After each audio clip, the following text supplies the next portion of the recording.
Assalamualaikum warahmatullahi wabarakatuh.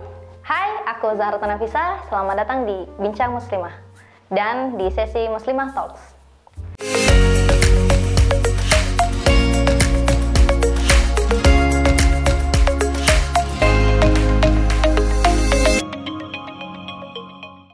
Oke, jadi kali ini aku bakal ngebahas soal tren nikah muda.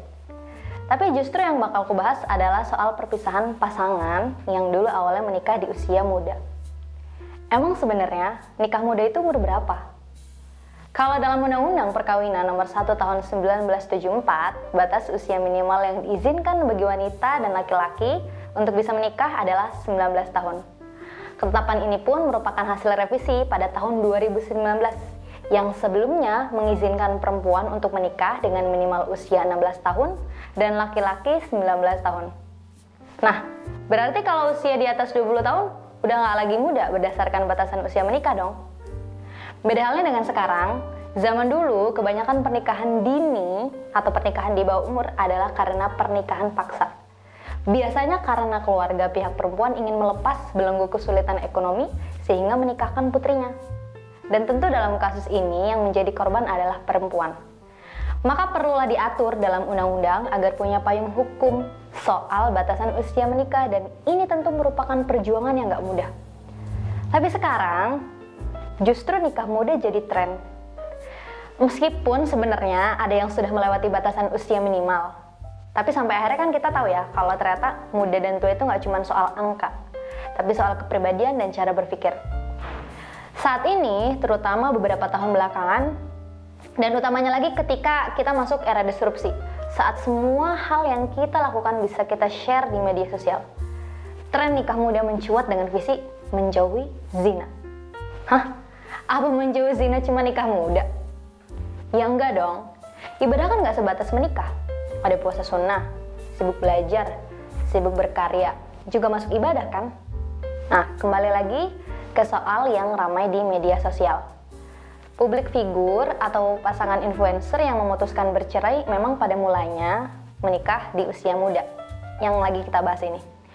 Ya, ada yang menikah di atas usia batas pernikahan dan ada yang sebenarnya masih di bawah umur tapi minta kompensasi. Yang terakhir jangan ditiru ya. Tapi, apa muda itu cuma soal angka? Sebenarnya yang masalah bukan nikah mudanya ya, toh seperti yang tadi udah aku bilang, kalau muda dan tua nggak sebatas di angka. Ada orang yang usianya 20, tapi cara berpikirnya udah matang, baik dalam mengelola emosi dan udah banyak pengalamannya. Saat memang udah siap lahir dan batin untuk menikah ya silakan. Tapi bisa jadi juga sebaliknya. Secara angka kuantitatif, orang itu dikategorikan dewasa, tapi ternyata cara berpikir dan pengelolaan emosinya belum baik. Pengalamannya juga minim. Menikah itu bukan solusi dari masalah yang kesepian karena cuma bisa lihat konten-konten di TikTok, Instagram, atau Twitter. Menikah juga bukan solusi dari masalah pusingnya ngerjain skripsi. Bukan juga solusi dari kamu yang capek kerja di ibu kota. Justru, menikah itu isinya masalah kalau belum siap memikul tanggung jawab sebagai pasangan. Lebih baik pikir matang dulu. Tapi menikah juga kan gak serem itu ya. Dan resiko perpisahan dari pasangan suami istri, apalagi kalau sudah punya keturunan, tentu bebannya lebih berat bagi si perempuan terutama. Memang sih dalam undang-undang perkawinan tidak ditentukan siapa yang paling berhak menerima hak asuh setelah perceraian terjadi. Kedua orang tua tetap diwajibkan memberi kasih sayang kepada anak dan bertanggung jawab. Dan ya terbukti kita sering lihat kan pasangan yang udah berpisah tetap punya jadwal untuk mengasuh anaknya. Tapi beda hal dalam hukum Islam yang masuk dalam kompilasi hukum Islam pasal 105 yang menyatakan bahwa pemeliharaan anak di bawah usia 12 tahun berada pada ibunya. Sedangkan jika sudah di atas 12 tahun, mereka berhak memilih.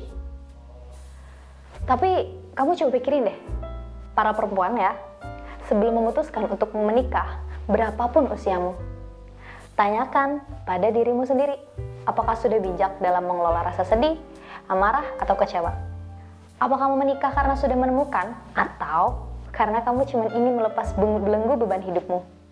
Pikirkan, karena akan ada banyak perubahan pengalaman bagi perempuan setelah menikah, baik secara pengalaman biologis maupun sosial. Karena setiap keputusan itu tentu ada konsekuensinya. Kehidupan pernikahan itu nggak selalu seindah yang kita bayangin loh. Nggak seindah konten-konten UU itu. Kita kan nggak tahu kejadian sebenarnya seperti apa. Jadi jangan jadikan deh para influencer itu sebagai standar kehidupan kamu. Ya ambil baiknya aja, buang buruknya. Bahkan Rasulullah SAW juga pernah bersabda soal syarat kemampuan untuk menikah. An Abdullah bin Mas'ud radhiyallahu anhu qala Rasulullah sallallahu alaihi wasallam, ya ma'syara syabab, man istata'a minkum al-ba'ah falyatazawwaj, fa innahu aghaddu lil basar wa ahsanu lil farj, wa illam yastati' fa 'alaihi bis-shaumi, fa innahu lahu wija'un.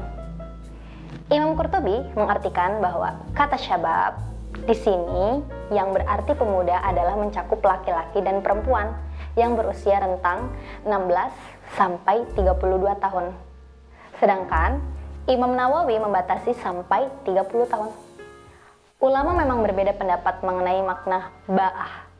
Namun yang paling benar atau paling banyak diikuti adalah kemampuan berhubungan seksual. Artinya, jika memang belum sanggup dengan risiko berhubungan seperti hamil, memiliki anak, menafkahi, ya berpuasalah atau melakukan ibadah lainnya. Jadi, menikah bukan solusi dari menjauhi zina. Dan nikah pun bukan hanya soal itu, tapi banyak tanggung jawab yang harus dipikul oleh kedua belah pihak. Kalau kamu punya pandangan soal menikah muda atau pengalaman yang berkaitan, coba deh kamu komentar di kolom komentar. Oke, segitu aja dari aku. Sampai ketemu di video selanjutnya. Assalamualaikum warahmatullahi wabarakatuh.